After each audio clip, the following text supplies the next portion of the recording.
Hello students, welcome to the TSN online education platform. आज हम आपकी हिंदी विषय की पाठ्यपुस्तक बसंत भाग 2 का पाठ 6 पढ़ेंगे। ये है रक्त और हमारा शरीर। लेकिन पाठ पढ़ने से पहले लेखक परिचय जानते हैं। इसके लेखक हैं डॉक्टर यतीश अग्रवाल। डॉक्टर अग्रवाल देश में स्वास्थ्य और जनप्रिय आयुर्वेदिक साहित्य के प्रमुख रचनाकारों में से एक हैं। सन 1980 से उनके स्तंभ और लेख चिंतन देश के प्रमुख राष्ट्रीय हिंदी, अंग्रेजी दैनिकों और पत्र पत्रिकाओं में नियमित रूप से प्रकाशित होते आ रहे हैं। उन्होंने बच्चों, किशोरों और नव साक्षरों के लिए भी प्रचुर रूप से लिखा है और रेडियो, टेलीविज़न के लिए भी सीरियलों का अभिकल्पन और लेखन किया करते हैं। उन्होंने कॉलम में स्वास्थ्य सुलझन, जो कि गृह शोभा में, OPD हिंदुस्तान में और सेकंड ओपिनियन हिंदुस्तान टाइम्स जो अखबार है उसके पाठकों के बीच अत्यंत ही लोकप्रिय है, उसमें ये लिखते हैं। उनके पूर्व प्रकाशित कॉलमों में परामर्श, 10 सवाल, स्वास्थ्य परिक्रमा, checkout, express crusade for health विशेष रूप से उल्लेखनीय हैं। उनकी बहुत सी पुस्तकें बेस्ट सेलर साबित हो चुकी हैं और उसके बाद में अब हिंदी और अंग्रेजी के साथ साथ देश की अन्य भाषाओं में भी उपलब्ध है। अपने कृतित्व के लिए डॉक्टर अग्रवाल भारत सरकार के शिक्षा पुरस्कार, जो कि 2003 में दिया गया था, साहित्यकार सम्मान जो हिंदी अकादमी में 2003 में दिया, और आत्माराम सम्मान 1999 में, राष्ट्रीय विज्ञान पुरस्कार 1999, मेघनाथ साहा सम्मान 1991, 92 और 93 लगातार 3 साल तक, और स्वास्थ्य मंत्रालय के राष्ट्रीय पुरस्कार जो कि 1994, 95 और 97 से अलंकृत किए जा चुके हैं। डॉक्टर अग्रवाल देश के उन चुनिंदा चिकित्सकों में से हैं जो अस्पताल के बाहर भी देशवासियों के स्वास्थ्य के प्रति मन प्राण से समर्पित हैं। तो अब पढ़ते हैं पाठ। रक्त और हमारा शरीर। दिव्या अनिल की छोटी बहन है। यूँ तो वह शुरू से ही कमज़ोर है, लेकिन इधर कुछ दिनों से उसे हर समय थकान महसूस होती रहती है। मन किसी काम में नहीं लगता। भूख भी पहले से कम हो गई है। अस्पताल में उसे डॉक्टर ने देखा तो कहा, लगता है दिव्या के शरीर में रक्त की कमी हो गई है, जांच कराकर देखते हैं। यह कहकर उन्होंने दिव्या को रक्त की जांच के लिए पास के एक कमरे में भेज दिया। वहां अनिल को अपनी ही जान पहचान की डॉक्टर दीदी दिखाई दी। डॉक्टर दीदी ने कहा, कहो अनिल, कैसे आना हुआ?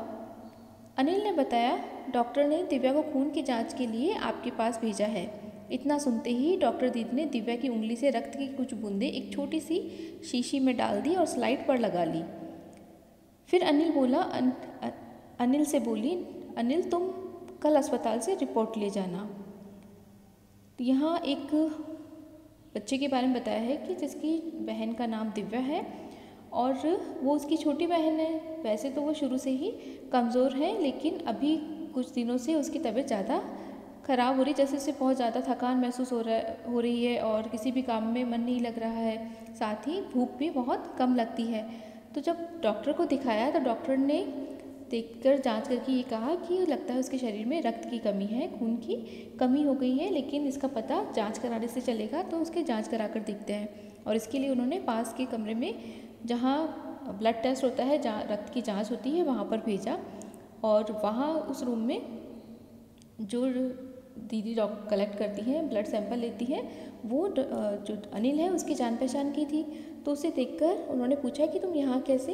तब अनिल ने बताया कि डॉक्टर ने दिव्या की खून की जांच करने के लिए कहा है।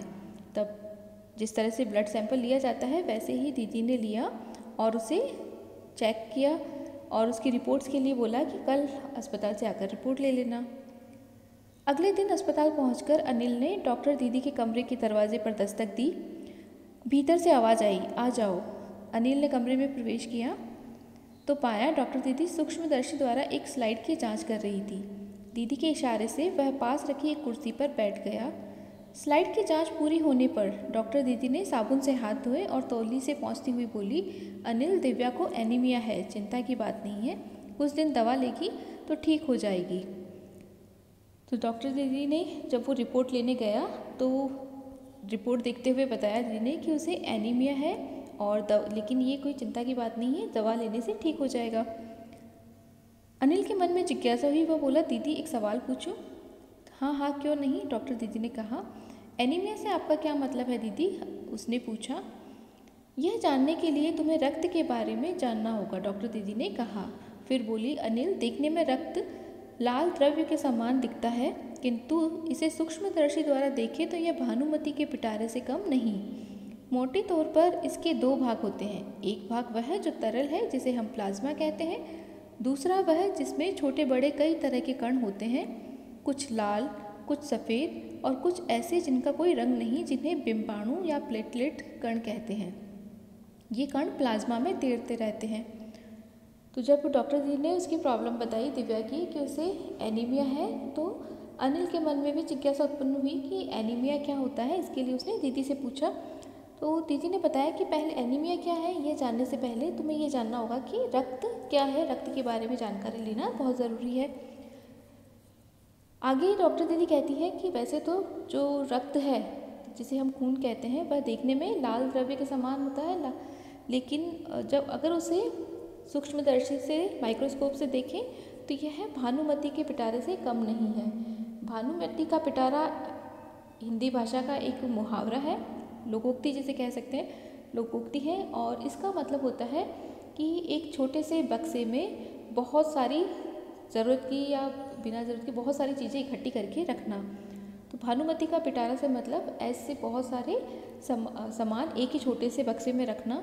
तो हमारा जो ब्लड है या रक्त है वह भी इसी तरह का है, जिसमें देखने में तो वह लाल रक्त द्रव्य के समान लगता है, लेकिन इसमें बहुत से कण होते हैं जिन्हें अलग अलग भागों में बांट सकते हैं। मोटे तौर पर इसके दो भाग होते हैं। एक तो वह तरल भाग जिसे हम प्लाज्मा कहते हैं, और दूसरा जिसमें छोटे बड़े कई तरह के कण होते हैं, जिन्हें लाल रक्त कण, सफ़ेद कण और ऐसे भी कुछ कण होते हैं जिनका कोई भी कण नहीं होता है, और उन्हें हम प्लेटलेट्स कहते हैं या फिर हिंदी में बिंबाणु कहते हैं। तो ये सारी चीज़ें रक्त में तैरते रहते हैं। इतना कहकर डॉक्टर दीदी ने सूक्ष्मदर्शी के नीचे एक स्लाइड लगाई, उसे फोकस किया और बोली, देखो अनिल, सूक्ष्मदर्शी द्वारा जो कण तुम्हें दिखाई दे रहे हैं ये है लाल रक्त कण। तो उसके बाद रक्त की जो संरचना है वो बताने के बाद उसे अपनी आंखों से देखने के लिए उन्होंने एक सूक्ष्मदर्शी जिसे कहते हैं हम, यानी माइक्रोस्कोप लिया, और उसमें स्लाइड यानी कि कांच की एक बहुत पतली सी पट्टी होती है जिस पर जिस भी चीज़ की जांच करनी होती है, जैसे रक्त की जांच करनी होती है तो उस पर कुछ बूंद लगाकर और फिर उसको माइक्रोस्कोप से देखा जाता है। तो वह उन्होंने अनिल को दिखाया, उस पर फोकस किया स्लाइड पे और उसे अनिल को दिखाया और कहा कि सूक्ष्मदर्शी के द्वारा जो कण तुम्हें दिखाई दे रहे हैं ये हैं लाल रक्त कण। स्लाइड देख मानो आश्चर्य से उछल पड़ा था अनिल। रक्त की बूंद में इतने सारे कण, इसकी तो वह कल्पना भी नहीं कर सकता था। वह बोला, इन्हें देखकर तो ऐसा लगता है मानो बहुत सी छोटी छोटी बालूशाही रख दी गई हो। तो जब उसने अपनी आंखों से देखा अनिल ने रक्त का जो संरचना होती है उसे, तो उसको देखकर वो बहुत ही आश्चर्यचकित हुआ और आश्चर्य से उछल पड़ा। उसने कहा कि रक्त की एक बूंद में इतने सारे कण होते हैं, इसकी तो मैंने कभी कल्पना भी नहीं की थी। और जो रक्त कण हैं उनको देखकर उसने कहा कि ऐसा लग रहा है जैसे छोटी छोटी बालूशाही रखी हो। बालूशाही एक प्रकार की मिठाई होती है, जैसे कि इस पिक्चर में दिखाई गई है। तो रक्त के उन कणों को ऐसे देखकर ऐसा लग रहा था जैसे बहुत सारी छोटी छोटी बालूशाही रख दी गई हो। हाँ, दीदी बोली, लाल कण बनावट में बालूशाही की तरह ही होते हैं, गोल और दोनों तरफ अवतल यानी बीच में दबे हुए। रक्त की एक बूंद में इनकी संख्या लाखों में होती है। यदि हम 1 मिलीलीटर रक्त ले तो उसमें हमें 40 से 55 लाख कण मिलेंगे। इनके कारण ही हमें रक्त लाल रंग का नज़र आता है। ये कण शरीर के लिए दिन रात काम करते हैं। सांस लेने पर साफ हवा से जो ऑक्सीजन तुम प्राप्त करते हो उसे शरीर के हर हिस्से में पहुंचाने का काम इन रक्त कणों का ही है। इनका जीवन काल लगभग 4 महीने होता है। 4 महीने के होते होते ये नष्ट हो जाते हैं, लेकिन एक साथ नहीं, धीरे धीरे, कुछ आज, कुछ कल, कुछ जो है उससे अगले दिन। तो रक्त कण के बारे में, रक्त के बारे में और अधिक जानकारी देते हुए दीदी ने कहा कि हाँ, इनकी जो संरचना है वो बालूशाही के जैसी होती है, जो गोल होती है और दोनों तरफ अवतल यानी कि बाहर जो किनारे हैं उस तरफ तो उभरी हुई और बीच में से दबी हुई होती है। रक्त की जो एक बूंद होती है उसमें लाखों कण होते हैं, और अगर 1 मिलीलीटर रक्त अगर हम लें तो उसमें 40 से 55 लाख कण, लाल जो रक्त कण है उसके होते हैं, और इसी की वजह से जो हमारे रक्त का कलर है, रंग है, वह लाल नज़र आता है। और ये दिन रात हमारे शरीर में काम करते हैं। जब भी हम सांस लेते हैं तो ये उस हवा को, ऑक्सीजन को प्राप्त करते हैं और शरीर के दूसरे बाकी जो हिस्से हैं वहाँ पहुँचाते हैं। इसीलिए हमारे शरीर में लगातार चक्कर काटते रहते हैं, लगाते रहते हैं। इनका जीवन काल जो है वह 4 महीने होता है, लेकिन ये सभी एक साथ ख़त्म नहीं होते, धीरे धीरे नष्ट होते हैं। यानी कि इनका नए बनने का क्रम और ख़त्म होने का जो क्रम है वह एक साथ नहीं होता। जैसे कुछ आज रक्त कण खत्म हुए, उसके बाद में कल दूसरे, फिर दूसरे, और उसी तरह नए बनते जाते हैं। तो ये क्रम जो है वो लगातार चलता रहता है। तब तो कुछ ही महीनों में ये खत्म हो जाते होंगे, अनिल ने कहा। यह सुनकर डॉक्टर दीदी मुस्कुरा उठी, बोली, नहीं, ऐसा नहीं होता। शरीर में हर समय नए कण बनते रहते हैं जो नष्ट कणों का स्थान ले लेते हैं। हड्डियों के बीच के भाग मज्जा में बहुत से कारखाने होते हैं जो रक्त कणों के निर्माण कार्य में लगे रहते हैं। इनके लिए इन कारखानों को प्रोटीन, लौह तत्व और विटामिन रूपी कच्चे माल की ज़रूरत होती है। यह पौष्टिक आहार लेते हो, हरी सब्जी, फल, दूध, अंडा और गोश्त में ये तत्व उपयुक्त मात्रा में होते हैं। तो जो अनिल है, जब उसने सुना कि जो रक्त कण है वो 4 महीने तक काम करते हैं, उसके बाद वो ख़त्म हो जाते हैं, लेकिन धीरे धीरे करके ख़त्म होते हैं, तो उसे लगा कि फिर तो कुछ महीनों में ही ये सारे के सारे रक्त कण ख़त्म हो जाते होंगे। तब दीदी ने बताया कि नहीं, ऐसा नहीं होता। हमारे शरीर में अगर पुराने जो कण हैं वो ख़त्म होते हैं तो दूसरे नए भी बनते रहते हैं, और जो नए कण हैं, रक्त कण, वो पुराने जो रक्त कण नष्ट होते हैं उनका स्थान लेते रहते हैं। और ये जो रक्त कण है वो हमारी हड्डियों के बीच में जो मज्जा होता है, एक लिक्विड होता है हड्डियों के बीच में, उसमें ये बनते हैं, क्योंकि वह हमारे लाल रक्त कण बनाने का कारखाने होते हैं उसमें।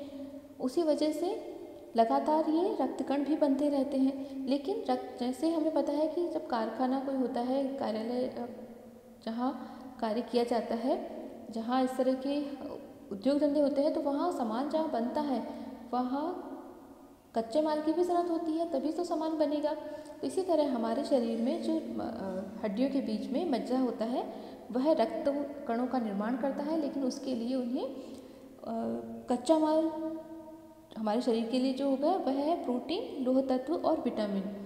इनकी बहुत आवश्यकता होती है और इन्हीं से मिलकर रक्त कण बनते हैं।